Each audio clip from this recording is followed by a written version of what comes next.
இந்த கதையை இரவு நேரத்துல தனியா கேட்காதீங்க. எங்க கிராமத்துல ஒரு கிணறு இருந்தது. ஆனா அது தண்ணீர் குடிக்க மட்டும் இல்ல. எங்களது கிராமம் மலைக்கு அடிவாரத்தில் இருந்த ஒரு சிறிய ஊர். அந்த ஊரின் நடுவில் ஒரு பழைய கிணறு இருந்தது. அந்த கிணற்றுக்கு யாரும் அருகே போக மாட்டாங்க. ஏன்னா அந்த கிணற்றுக்குள்ள இருந்து இரவு நேரத்துல குரல் வரும். முதல்ல ஒரு ஆடு காணாமல் போச்சு. அதை தேடி போன ஒரு வயதான மனிதர் கிணற்றுக்குள்ள பார்த்தாராம். அதுக்குள்ள இருந்து ஒரு குரல், என்னை வெளியே எடு. அவர் பயந்து ஓடிட்டாராம். அடுத்த சில நாட்களில நாய்கள், கோழிகள் அனைத்தும் காணாமல் போக ஆரம்பிச்சது.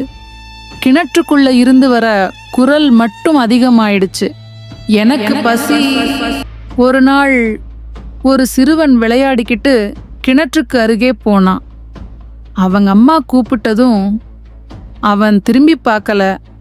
கிணத்துக்குள்ள பார்த்தப்ப அவன் இல்ல. அந்த நாள் முதல் யாரும் அந்த வழியில கூட போக மாட்டாங்க. ஆனா ஒவ்வொரு இரவும் என்ன வெளியே எடு, எனக்கு குளிருது, அந்த குரல் கேட்கும். ஒரு நாள் ஊர் இளைஞர்கள் சேர்ந்து முடிவு பண்ணாங்க, இந்த கிணற்ற மூடணும். அவங்க கயிறு விளக்கு எடுத்துக்கிட்டு உள்ள பார்த்தாங்க. கிணற்றுக்குள்ள தண்ணீர் இல்லை. ஆனா சுவற்றில் மனித நகங்கள், ஸ்கிராச் பண்ணிய தடங்கள், கீழே ஒரு பெண்ணின் எலும்புக்கூடு, அதோட அருகில் புதிய இரத்தக் கரைகள். திடீர்னு அந்த எலும்புக்கூடு மெதுவா அசைந்துச்சு. அதோட கண்குழிகளில் இருந்து கருப்பு நீர் வெளியே வந்துச்சு. என்னை வெளியே எடு.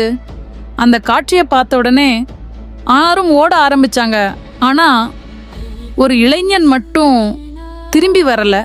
மறுநாள் அந்த கிணற்ற முழுக்க கற்களால மூடி விட்டாங்க. எல்லாம் முடிஞ்சதுன்னு நினைச்சாங்க. ஆனா இப்பவும் அந்த கிணற்றின் மேல நின்னா மண்ணுக்குள்ள இருந்து ஒரு குரல் வரும்,